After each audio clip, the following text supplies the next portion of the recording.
یہاں تک کہ یہ جو انگوٹھا ہے اس کے نیچے لکیریں مختلف ہیں، آنکھ کے اندر جو پلکیں ہیں اس کی جو روشنی کی رفتار ہے وہ مختلف ہے، مزاج مختلف ہے، پاؤں سب کے مختلف ہیں، ہاتھ مختلف ہیں، کچھ نہ کچھ فرق ہر جگہ موجود ہے۔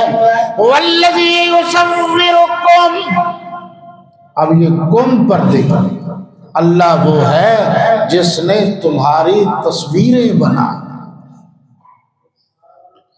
اور دوسری جگہ فرمایا یَحْبُ لِمَن يَشَاءُ إِنَاثًا وَيَحْبُ لِمَن يَشَاءُ الذُّكُورَ أَوْ يُزَوِّجُهُمْ ذُكْرَانًا وَإِنَاثًا وَيَجْعَلُ مَن يَشَاءُ عَقِيمًا إِنَّهُ عَلِيمٌ قَدِيرٌ۔ اللہ فرما رہے ہیں کہ اللہ پیدا کرنے والا ہے، اللہ بیٹے دینے والا ہے، اللہ بیٹا دینے والا ہے، اللہ بیٹیاں دینے والا ہے، اللہ بیٹی دینے والا ہے، اللہ دونوں دینے والا ہے۔ اللہ کی مرضی دے نہ دے کوئی اس سے نہیں پوچھ سکتا۔ ساری زندگی لوگ مانگتے رہتے ہیں مگر وہ کسی کو نہیں دیتا۔ لہذا خالق اللہ ہے۔ آقا نے بھی فرمایا کہ اللہ خالق ہے۔ پھر دوسرا سوال کہہ لیجئے، بات کہہ لیجئے، پیام کہہ لیجئے، پوچھا انت رازق، آقا آپ خالق تو نہیں ہیں، کیا رازق ہیں؟ تو انہوں نے فرمایا کہ نہیں، ان اللہ هو الرزاق ذو القوة المتین۔ سبحان اللہ تو کہہ دو، صرف سبحان اللہ کہہ رہا ہوں، باقی تو میں نے کہا۔ اور انشاءاللہ بخشش کے آخری دن ہے تو سبحان اللہ بھی بخشش میں، نیکیوں میں کاؤنٹ ہوگا۔ اللہ وہ ہے جو سب سے بڑا قوت والا ہے، طاقت والا ہے، رزق دینے والا ہے۔ لوگوں کے بس میں ہوتا تو کوئی کسی کو نہ کھانے دیتا، لوگوں کے بس میں ہوتا تو دوسرے کے حلق سے ہی لقمہ نکال لیتے۔ قرآن نے کہا واللہ واللہ واللہ خیر الرازقین۔ اس کا صحیح ترجمہ یہ ہے کہ اللہ بہترین رزق دینے والا ہے۔ دوسرا ترجمہ یہ ہے کہ اللہ بہتر رزق دینے والا ہے۔ خالق اللہ، مالک اللہ، رازق اللہ، دکھ دینے والا اللہ، سکھ دینے والا اللہ، رزق کسی کو زیادہ عطا کرے دینے والا اللہ، اور کسی کو کم کر دے دینے والا اللہ، زندگی کا مالک اللہ، موت کا مالک اللہ، ساری کائنات پر کنٹرول کرنے والا قادر مطلق اللہ۔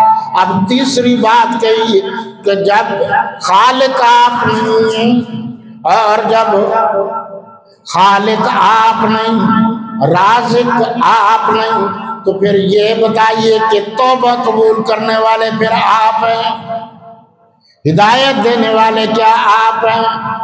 قرآن نے کہا انک لا تہدی من احببت ولکن اللہ یہدی من یشاء وَهُوَ أَعْلَمُ بِالْمُهْتَدِينَ۔ اللہ جس کو چاہتا ہے ہدایت دیتا ہے۔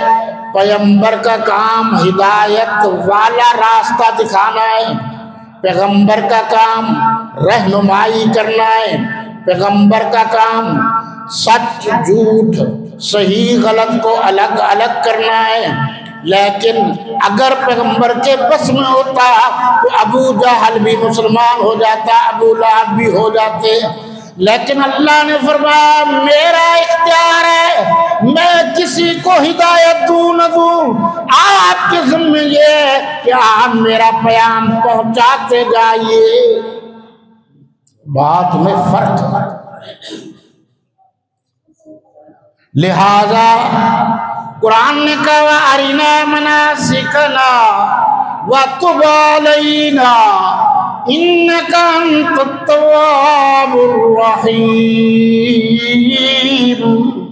پہلے کہا ابراہیم علیہ السلام نے دعا میں ہمیں احکامات حج سکھا دیجیے، پھر فرمایا اللہ ہماری توبہ کو قبول کر لیجیے اس لیے کہ تو ہی تو ہے۔ ترجمے پر آپ غور کریں نا، انک انت، انک، یہ کشش والا کاف ہے نا، اور ایاک، توجہ کیجئے، نعبد و ایاک نستعین،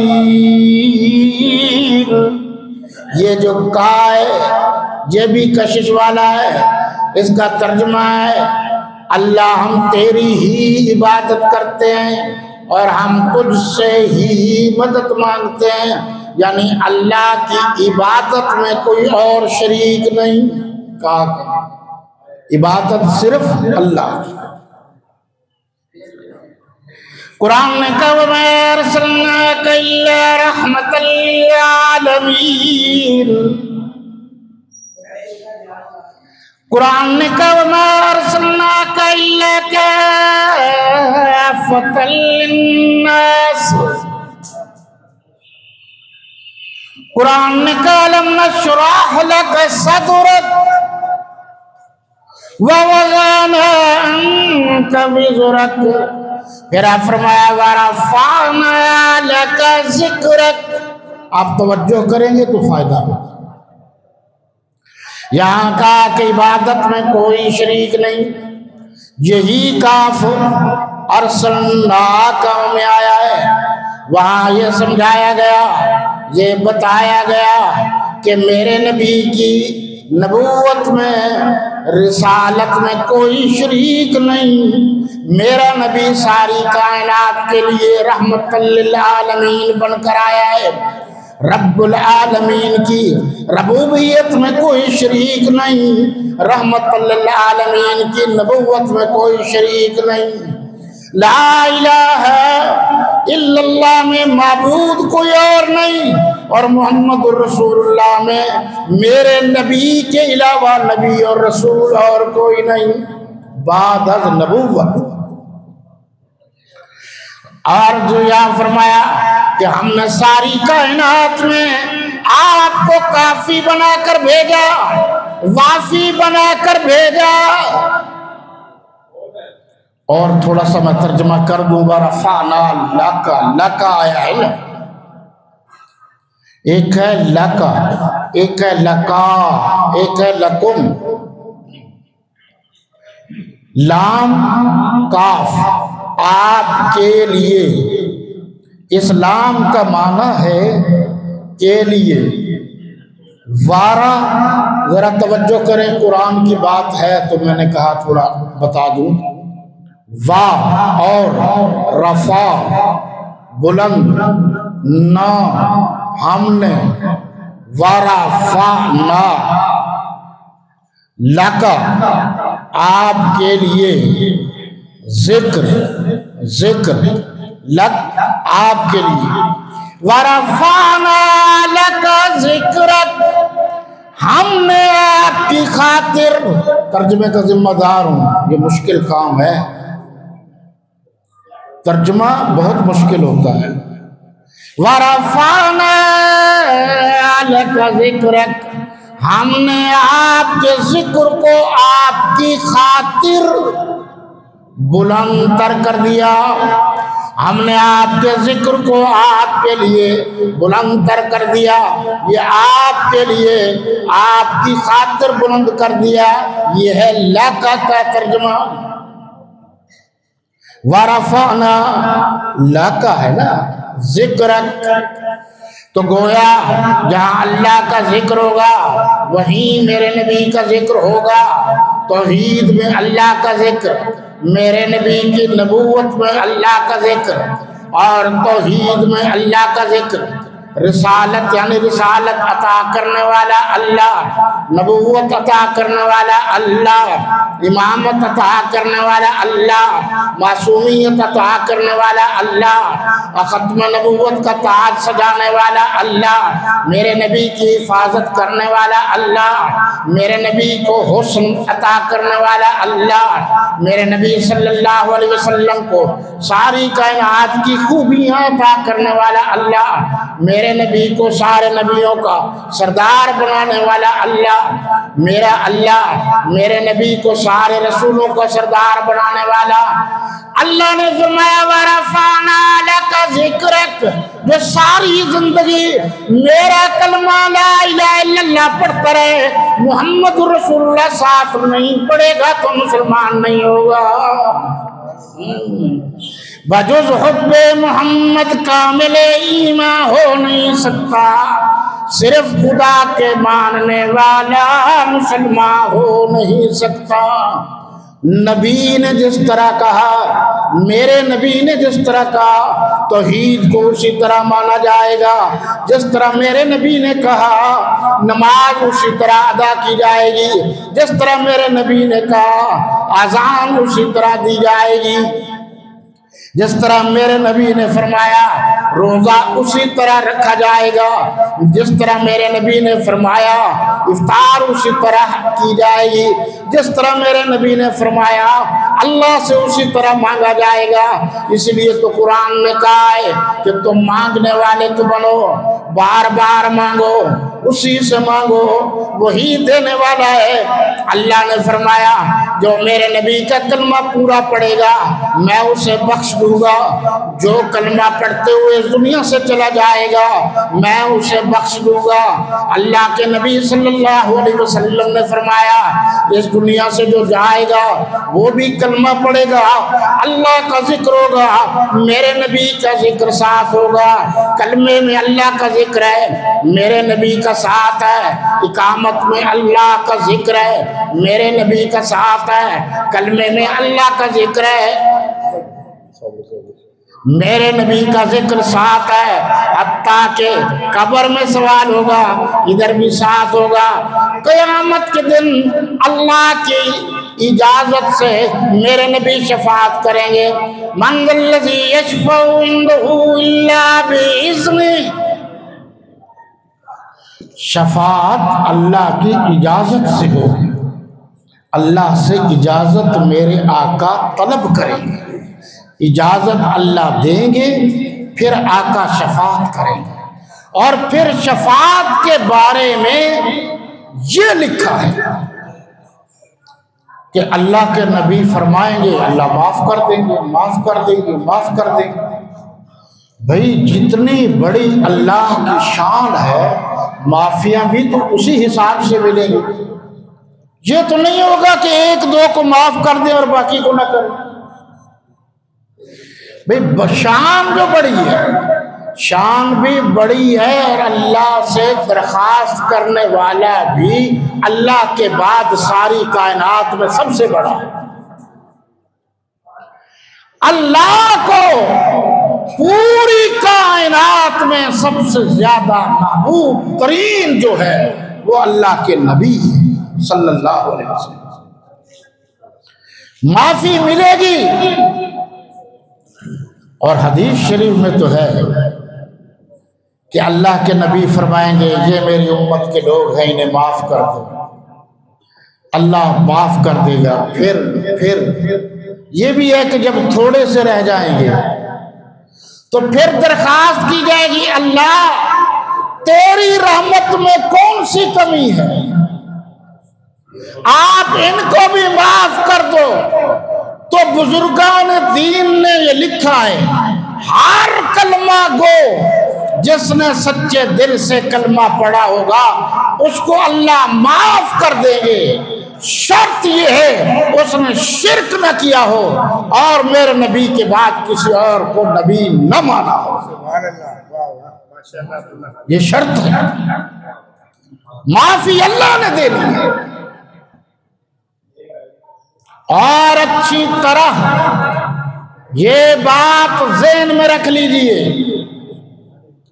کہ جس طرح توجہ چاہوں گا، قرآن اللہ کی کتاب ہے، یہ نص قطعی ہے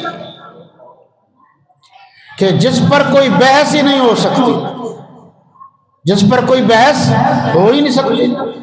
کوئی بحث نہیں کرے گا کہ الحمد شریف جو ہے الحمدللہ سورہ فاتحہ پہلی کیوں ہے اور سورہ الناس آخر میں کیوں ہے، اس پر کوئی بحث نہیں ہو سکتی۔ پورے قرآن پر کوئی بحث ہو ہی نہیں سکتی۔ اب ذرا توجہ کیجیے، یہ آپ مجھ سے بہتر جانتے ہیں، ایک ہے عطائی، ایک ہے معاملہ ارتقائی۔ عطائی کا مطلب ہے جس کو اللہ عطا کرتا ہے، ارتقائی کا مطلب ہے جو محنت سے، جو مشقت سے، جو جد و جہد سے، جو کوشش سے نیچے سے اوپر جائے۔ تو نبوت محنت سے نہیں ملتی، نبوت رسالت محنت سے نہیں ملتی، عبادت سے نہیں ملتی، ریاضت سے نہیں ملتی، کسی بندے کے دینے سے نہیں ملتی۔ نبوت اللہ عطا کرتا ہے، اور اللہ جس کو چاہتا ہے اسی کو عطا کرتا ہے۔ اللہ نے میرے نبی کے سر پر ختم نبوت کا تاج سجانے کے بعد ان لمباؤں کی گود کو ہمیشہ کے لیے باندھ کر دیا جس میں نبوت جنم لیا کرتی تھی۔ جب نبوت محنت سے نہیں ملتی، اللہ کی عطا سے ملتی ہے، یعنی نبی تو ہے مگر بنائے گا اللہ، لوگوں کے بنانے سے نہیں ملتی۔ توجہ کیجئے، زندگی ہماری آخری ایام میں ہے، دو چار موتی لے لیجئے۔ جس طرح نبوت عطائی ہے، ارتقائی نہیں، صحابیت عطائی ہے، ارتقائی نہیں۔ جس کو اللہ چاہتا ہے وہی نبی بنتا ہے، جس کو اللہ چاہتا ہے وہی صحابی بنتا ہے، جس کو اللہ چاہتا ہے وہی اہل بیت بنتا ہے۔ اپنی مرضی سے نہ کوئی صحابی بن سکتا ہے، نہ کوئی اہل بیت بن سکتا ہے۔ جب نبوت پر بحث نہیں ہو سکتی تو صحابیت پر بھی بحث نہیں ہو سکتی۔ ہم سے بات کرو، بات نہیں ہو سکتی، بحث نہیں ہو سکتی۔ کوئی کہے میں بحث کرنا چاہتا ہوں کہ اللہ نے نبی ان کو کیوں بنایا، تم سے اللہ نے پوچھنا تھا کس کو بنانا یا کس کو نہیں بنانا۔ کوئی کہے کہ فلاں صحابی کیوں بنائے، اللہ نے تم سے پوچھنا تھا۔ یہ اللہ کا معاملہ ہے، اللہ کے اختیارات ہیں، اللہ قادر مطلق ہے۔ اور پھر توجہ کیجئے، ایک آدمی نے، یہ معافی کی بات ہے تو تھوڑا سا عقیدہ بھی آپ کا صحیح ہو جائے، آپ مجھے سمجھائیے، آپ پڑھے لکھے زیادہ ہیں۔ ایک آدمی نے اللہ کے نبی کی زیارت کی، کلمہ پڑھا، کلمے پر قائم رہا، کلمے پر ہی اس دنیا سے چلا گیا۔ دوسرے شخص نے میرے نبی کی زیارت کی، کلمہ پڑھا، جہاد میں چلا گیا، جہاد کرتے کرتے شہید ہو گیا۔ اس نے نہ کوئی نماز پڑھی، نہ روزہ رکھا، نہ حج، نہ زکوٰۃ۔ اب باقی لوگ، اچھے سے اچھے اور نیک سے نیک لوگ، کیا اس شخص کے مرتبے کے برابر ہو سکتے ہیں جس نے میرے نبی سے براہ راست کلمہ پڑھا؟ نہیں ہو سکتے۔ ساری کائنات کی نیکیاں ایک طرف، میرے نبی کے 1 منٹ کے کروڑویں حصے میں آقا کی زیارت ایک طرف۔ جنت نبی کی نسبت سے ملے گی۔ اگلی بات کر رہا ہوں، نسبتوں والوں سمجھو میں کیا کہنا چاہتا ہوں، جنت نبی کی نسبت سے ملے گی۔ صحابیت کے مقام پر فائز ہونے کے بعد جس صحابی کو میرے نبی کے ساتھ محبت جتنی زیادہ ہوگی اس کو جنت میں اتنا اعلیٰ مقام ملے گا۔ ایک بات اور بھی یہاں کہنا چاہتا ہوں، نبی آخر الزمان صلی اللہ علیہ وسلم کے کردار پر بحث نہیں ہو سکتی، گفتار پر بحث۔ ایمان کی شرط ہے کہ مسلمان اپنے والدین سے، اپنی اولاد سے، اپنے آپ سے، اپنے مال سے سب سے زیادہ محبت میرے نبی سے صلی اللہ علیہ وسلم۔ اسی لیے تو کہا گیا ہے اب وہ جب مسلمان بن گیا، پکا ہو گیا، نبی کے کردار پر بحث نہیں ہو سکتی۔ میرے نبی کو اللہ نے اختیار دیا ہے، جس کو چاہے حکم دے بیٹھ جاؤ، جس کو چاہے فرمائے جاؤ، ہوتا اللہ کے حکم سے ہے۔ گفتہ اللہ بود گرچہ از زبان عبداللہ بود۔ شاعر مشرق کو بھی تو کبھی پڑھ لیا کرو نا۔ ہر لحظہ ہے مومن کی نئی شان نئی آن، گفتار میں کردار میں اللہ کی برہان۔ یہ اللہ کی برہان کیا ہے؟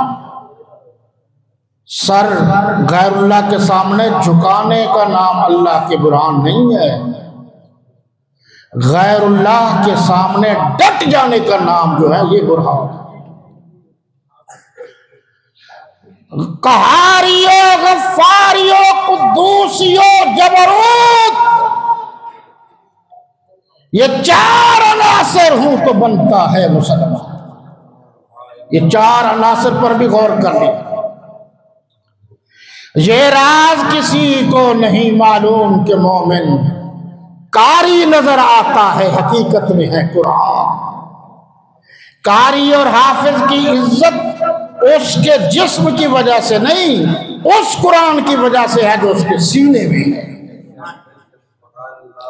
اب ذرا آپ غور فرمائیے کہ صحابی رسول نے میرے نبی کی زیارت کی ہے تو ان کا حساب و کتاب اس لحاظ سے ہوگا، آپ کے اور میرے اعمال کا ترازو قیامت کے دن وہ ہوگا جو لکڑی کا ترازو ہوتا ہے، کوئلے کا ترازو ہوتا ہے، اور میرے نبی اور صحابہ کا روز محشر اعمال کا ترازو وہ ہوگا جس میں کستوری تولی جاتی ہے، مشک تولا جاتا ہے، عنبر تولا جاتا ہے۔ اس لیے کس نے کس کو اختیار دیا ہے کہ وہ نبی کی جماعت پر اعتراض کرے؟ کس نے کس کو اعتراض کرنے کی اجازت دی ہے؟ اس لیے میرے نبی کا در بھی اعلیٰ، میرے نبی کا گھر بھی اعلیٰ، میرے نبی کا ملفوظات بھی اعلیٰ، میرے نبی کے ارشادات بھی اعلیٰ، میرے نبی کے کمالات بھی اعلیٰ، میرے نبی کے جمالات بھی اعلیٰ، میرے نبی کے معجزات بھی اعلیٰ، میرے نبی کا تدبر بھی اعلیٰ، میرے نبی کی فراست بھی اعلیٰ، میرے نبی کی نفاست بھی اعلیٰ، میرے نبی کا مشن بھی اعلیٰ، میرے نبی کا کاز بھی اعلیٰ، میرے نبی کا پروگرام بھی اعلیٰ، میرے نبی کا گھر بھی اعلیٰ، میرے نبی کا خانوادہ بھی اعلیٰ، میرے نبی کے صحابہ بھی اعلیٰ۔ اب جو بات میں نے آپ کو سمجھانے کے لیے یہ ساری محنت کی ہے، لفظ کیا تھا؟ کا، یاد ہے؟ ایاکا وما ارسلناکا، یعنی جس طرح اللہ کی عبادت میں کوئی اور شریک نہیں ہو سکتا، جس طرح میرے نبی کی نبوت میں کوئی اور شریک نہیں ہو سکتا، وہاں قرآن نے کیا کہا؟ وَأَرِنَا مَنَاسِكَنَا وَتُبْ عَلَيْنَا إِنَّكَ، آپ حاضر تو ہیں نا؟ میں نے انکا کشش والے کاف سے بات کی تھی،